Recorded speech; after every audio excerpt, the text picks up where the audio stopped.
This month, as in every month, our world has witnessed a whole lot of losses. Diane just mentioned some losses, and I think we've been mentioning losses throughout the entire service as we usually do. But we turn to blessings and prayers now. And so I'm going to ask Phil to open the chat for folks.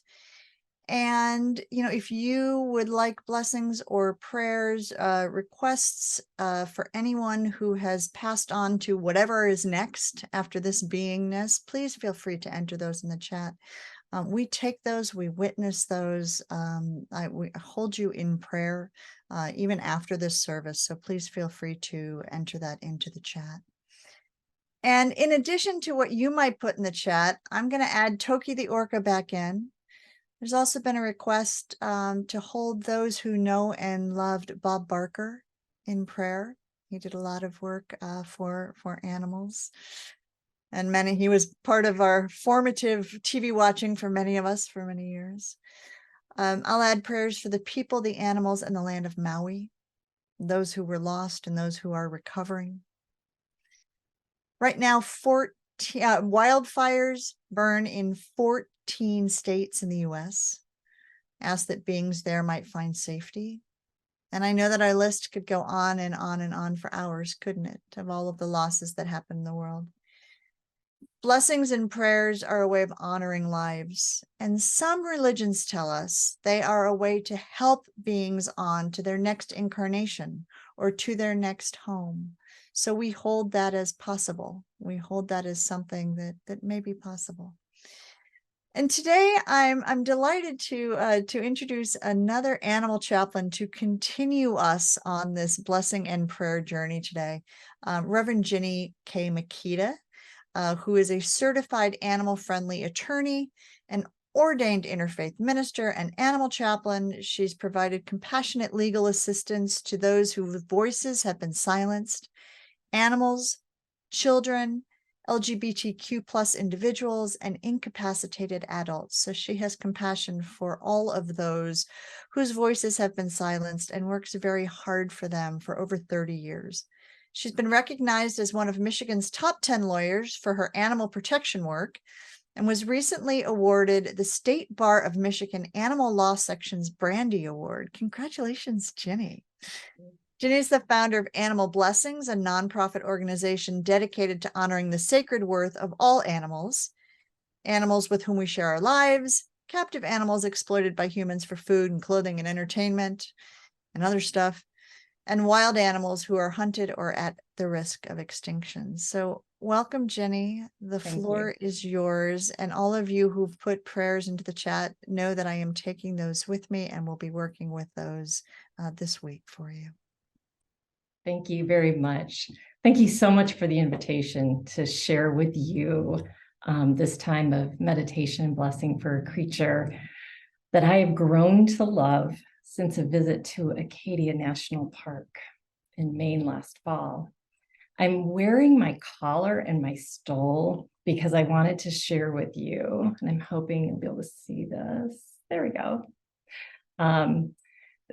The embroidered lobster that's on the bottom of the stole. I would venture to guess that it's probably more likely than not that it's probably one of the only clerical stoles with a lobster on the bottom. Earlier this year, while I was enrolled in the animal chaplaincy training program, Reverend Sarah invited us to offer a blessing to an animal. And so I chose a lobster that was in a tank at my local grocery store. In the chaos of bad pop music and noise, I went up and actually videotaped myself doing that as part of the assignment for this precious being whose life was valued at $34.99.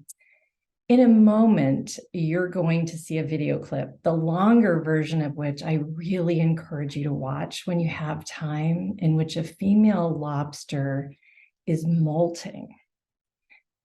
And I thought I would share with you that lobsters grow by molting. This is a process in which they struggle out of their old shells while absorbing water, which expands their body size. This molting or shell shedding occurs 25 times in the first 5 to 7 years of a lobster's life.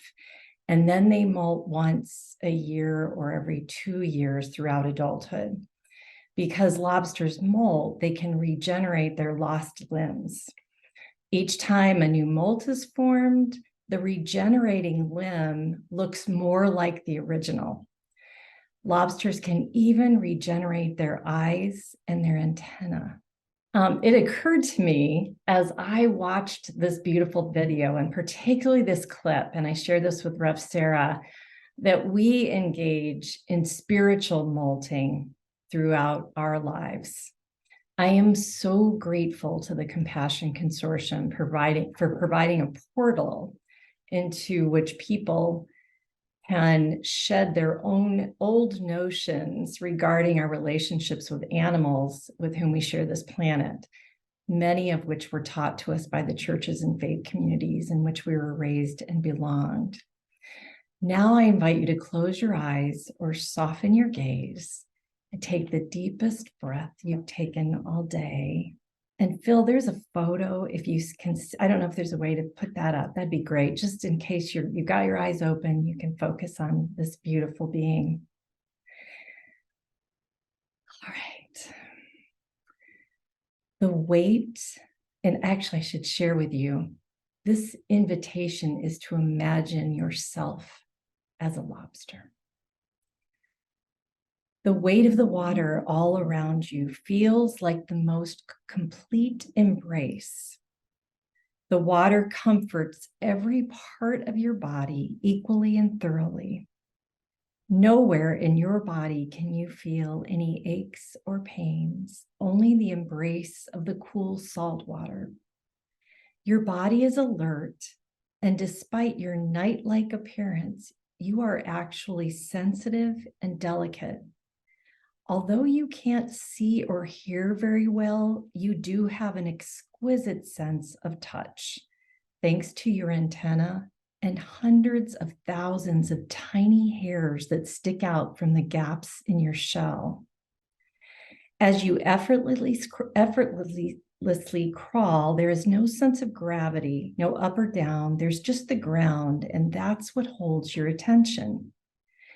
You gaze off into the expanse, looking at the colors and textures on the seafloor.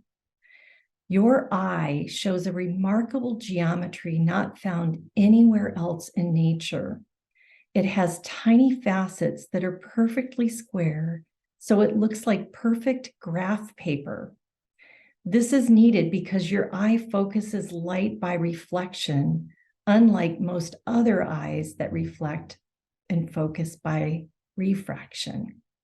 The graph paper appearance is caused by the ends of many tiny square tubes on a spherical surface. The sides of the tube are very flat and shiny mirrors, and their precise geometrical arrangement means that parallel light rays are all reflected to a focus. The square arrangement is crucial because only with the reflectors at right angles can it form an image from light rays from any direction. Not only does your eye have all the earmarks of being designed by a master divine designer, it has also inspired human astronomers in developing telescopes. You look and wait for movement. Your eyes catch the light bouncing from the ground, seeking out plants, sponges, and crab lurking beneath the sand. You smell your food by using 4 small antennae on the top of your head and tiny sensing hairs that cover your body. Your sense of smell is so fine you can sniff out a single amino acid that tags your favorite food.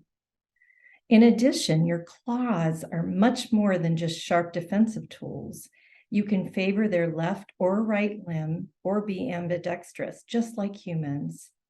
And your claws possess sensitive receptors, which you also use to detect food. Luckily for you today, there are plenty of your favorite plants nearby, and your chemosensory hairs on your 2 sets of front walking legs immediately behind your claws have many taste sensors. You chew these delicious plants with teeth located in your stomach about the size of a walnut, located right behind your eyes. You sway with the current. No tremors appear on the ground, so you move into new territory. You inhale a full breath of water through your gills at the base of your back legs, blood-filled feathery organs which extract oxygen from water and land. You exhale into motion, gliding along the ocean floor, in and out gracefully, quickly and efficiently with your own water jet propulsion.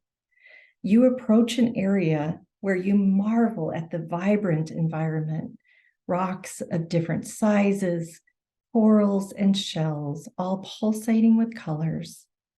In case there are predators nearby, you blend into the environment for safer observation.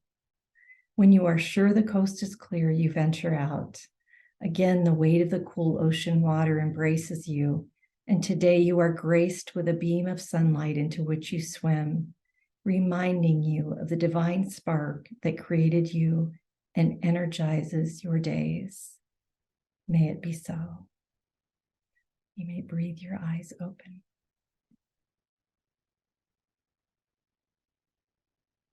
Ginny, thank you.